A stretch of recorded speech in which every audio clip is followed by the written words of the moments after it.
بصوا، احنا كيوسف ومحمود مؤسسين القناة دي شباب مش كبار.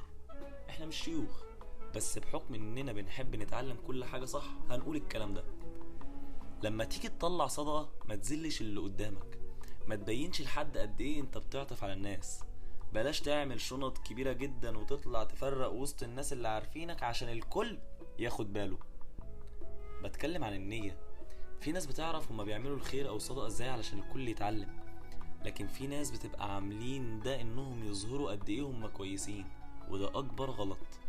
انت لو تطول تلبس كمامة وما تبينش نفسك احسن حاجة، ولما تيجي توزع وزع في كيس عادية علشان اللي ياخد يبقى مش حاسس انه قليل، هو ماشي بشنطة مكتوب عليها انه مد ايده. في مش مقتدرين ماديا بس عندهم عزة نفس برضه، ودي اهم حاجة. والصدقة الصح مش لازم مبالغ واكل وشنط رمضان، مش لازم. مثلا طلع 30 جنيه فك، وكل يوم وانت نيتك صافية لربنا طلع جنيه لله لمدة شهر. ده أحسن 1000 مرة ما تعمل 10 دبايح وتوزعهم وانت ونيتك مش صافية وواكل حق حد. الصدقة الصح من القلب قبل الإيد، والمفروض اللي تطلعه بإيدك اليمين إيدك الشمال ما تعرفش عنه حاجة. احنا قلنا في الأول احنا مش شيوخ علشان ما نسمعش كلمة انتوا قد ايه علشان تقولوا كده، ولا انتوا تفهموا في الدين علشان تتكلموا فيه.